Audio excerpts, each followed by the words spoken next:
જે ભજન સત્સંગનો મહિમા અહીંના સુપુત્રો એમની માતાજી આ બધા સહ પરિવાર મળી અને આવું એક ભગીરથ કાર્ય એમાં ભજન અને ભોજન એ પરિવારને લાખ લાખ વાર વંદન કે ધર્મ કરે ધન ના ખૂટે સહાય કરે રઘુવીર આવો જે પરમારથે વાપરે છે એને કડીએ ખૂટતું નથી, કોઈ દાડો ના ખૂટે. આ તો ચોક બીજે આડે વડે વાપરે ને અહીંયા ખૂટે છે. એટલે આ ભગીરથ કાર્ય છે, અહીંયા કોઈ દાડો ખૂટતું જ નહીં. એટલે આવા જે ભક્તો સંતો ની પાછળ ખરેખર રૂપાજી એટલે એક મહાન પુરુષ હતો. કોઈ જેવી જેવી વ્યક્તિ નથી, કારણ કે અમારો જૂનો પરિચિત હતો. આજકાલનો તો મુંબઈનો પરિચિત હતો, જ્યારે ઈરાકા હતા ને ત્યારનો જૂનો પરિચિત હતો. એટલે આ પુરુષને અમે ભિન્ન ભિન્નથી પહેચાનતા. આ બાબારામ મહારાજના ખરેખર અમે એમના દીકરાનું હગું કરાવવા વાળા અમે જ હતા. એટલે અમારો ભાવ ખરેખર ઠેઠથી છે, આજકાલનો નથી. એટલે જે પવિત્ર પુણ્યશાળી જો સંતો હોય ને એ ધન્ય ધન્ય થઈ જાય. આજ તો ખરેખર દૂર દૂરથી સંતો ભક્તોને તેડ્યા. આ પરિવારને લાખ લાખ વાર વંદન. એટલે આ વસ્તુ છે આપણી પાસે.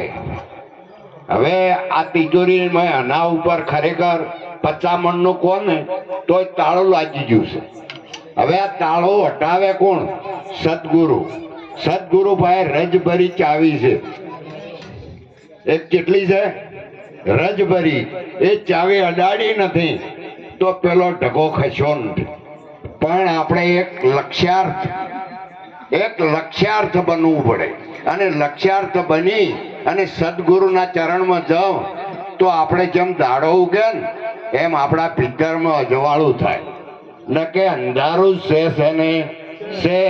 એટલે અજવાળું કરવું હોય તો ખરેખર આ તત્વવેતા પુરુષ કહેવાય. જવનરામ મહારાજ અમારે કાતરા નિવાસી, ચંજીરામ મહારાજ આ તત્વવેતા. ખરેખર એમના ચરણ પખાળવાની જરૂર છે ને છે. કારણ કે એ જાહ તો આ વસ્તુની આપણને પારખ કરાવે. આ તમે આ બધું આ પિંજરું છે ને પોત તત્વનું બન્યું, અને તેની ગુણ આ આઠનો બન્યો છે ઠાઠ. આ ઠાઠને સમજાવશે, એને ભીન ભીન બધું આ અલગ કરી આલશે. જેમ ડોક્ટર ઓપરેશન કરે ને એમ આ સંતો ઓપરેશન કરે છે, અને જેમ છે એમ જોઈન્ટ કરી નાખે છે. પછી આપણને બધું ફેરફાર કરી નાખે છે. આ મુખ ખરેખર ગુરુમુખ છે. એટલે આ ગુરુમુખથી જેમ સદગુરુની વાણી શબ્દથી ઓળખાય તો આ વાણી સદગુરુના મુખથી એટલે ગુરુમુખ. એટલે ગુરુમુખમાં જેમ તેમ બોલાય નહીં. એટલે ગુરુની વાતમાં જે ગુરુનો શબ્દ પકડ્યા છે ને એને ખબર. અમારા જવાહરલાલ મહારાજને ખબર છે, કારણ કે આ તો ફેરવા વાળા કેટલાય આવે. તમે ભગત બનો ને એટલે ફેરવા વાળા કેટલાય આવે, પણ જેની ઝીલ્યા છે ને આ એની વાતો છે. એટલે જે સંતો મહાપુરુષો કહેતા હોય ને એ આપણે પોતાને સમજવાનું. દૂધમાં ઘી છે, કોઈ દાડો ડાયરેક્ટ નીકળશે નહીં નીકળે. એને મંથન કરવું પડશે, એને જોમાવવું પડશે. જોમાઈ અને દહીં થાય પછી વલોવવું પડશે.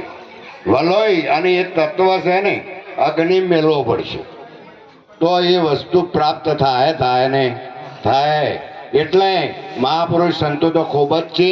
આપણે ચંજીરામ મહારાજ, જવનરામ મહારાજ ભિન્ન ભિન્નથી સમજાવશે. આટલું બોલી મારી વાતને વિરમું છું. બોલો સદગુરુ મહારાજ.